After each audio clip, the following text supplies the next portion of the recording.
ओम श्री परमात्मने नमः. ज्ञानदेवांचा आत्मसंवाद प्रकरण 2. सद्गुरु वंदन.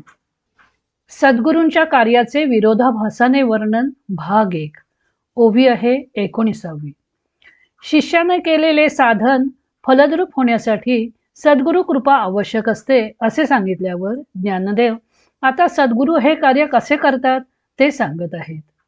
ज्ञानदेव सांगतात, पुढे दृष्टीचेनी आलगे, खोची की निवटी मागे, एवढ्या जैता नेघे आपण पेजू.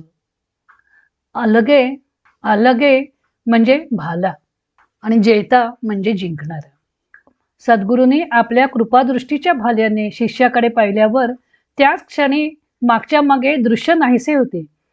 तरीही ते एवढ्या मोठ्या विजयाचे श्रेय घेत नाहीत. स्वामीजी आपल्या अभंग अमृतानुभवात म्हणतात, पुढे दृश्य लागी खोचताची दृष्टी, हारपे त्रिपुटी द्रष्ट्याधिक, एवढे कर्तृत्व असोनीही चांग, जयाची अभंग आत्मस्थिती. सद्गुरु कृपेने साधन कसे फळते ते सांगताना ज्ञानदेव म्हणतात की सद्गुरूंनी आपल्या कृपादृष्टीरूपी भाल्याचे टोक खुपसले की दृश्य मागच्या मागे निघून जाते. पण तरीही एवढ्या मोठ्या विजयाचे श्रेय सद्गुरू आपल्याकडे घेत नाहीत.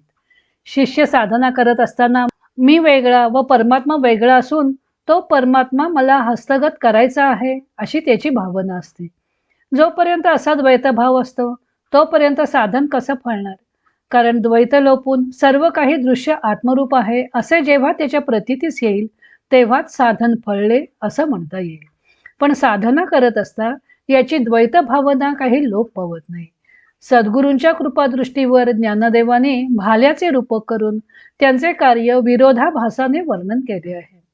भाल्याचे टोक दुसऱ्याच्या अंगात खुपसले की तो दुसरा मृत्यू पावतो. त्याप्रमाणे सद्गुरूंची कृपादृष्टी ही जणू भाल्याप्रमाणे काम करते. वास्तविक सद्गुरूंची दृष्टी अत्यंत कोमल. त्यांच्याकडे पाहताच शिष्याला आधार वाटतो.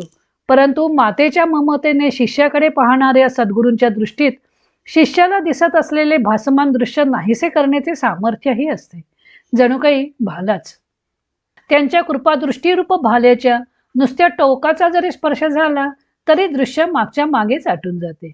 दृश्यच नाहीसे झाल्यामुळे आता शिष्याला एकत्वाचा अनुभव येतो. अद्वैत स्थिती प्राप्त होते. द्रष्टा दृश्य दर्शन ही त्रिपुटी राहत नाही. स्वप्न दिसत असते तोपर्यंत त्या स्वप्नातील पदार्थ वेगवेगळे भासत असतात. पण जागृती आली की त्या स्वप्नात दिसणाऱ्या पदार्थांचा क्षणात लोप होऊन जातो.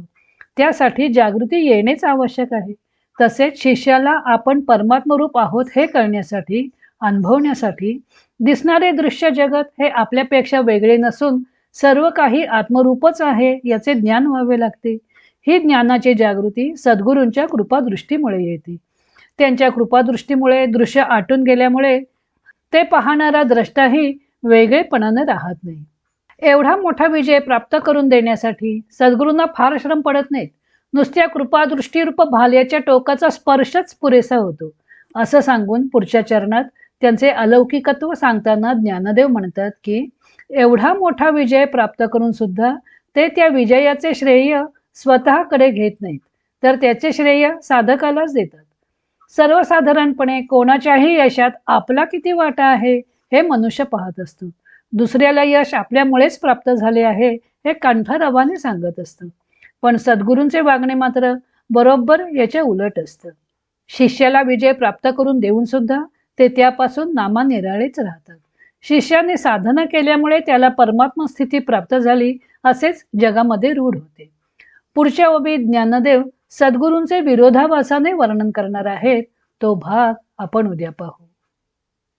इतर अनेक ग्रंथांचा आधार घेऊन संत ज्ञानदेवांच्या अमृतानुभव या ग्रंथाचं लेखन व वाचन सौ मनीषा अभ्यंकर मिरज यांनी केलं आहे. हरिओम तत्सत.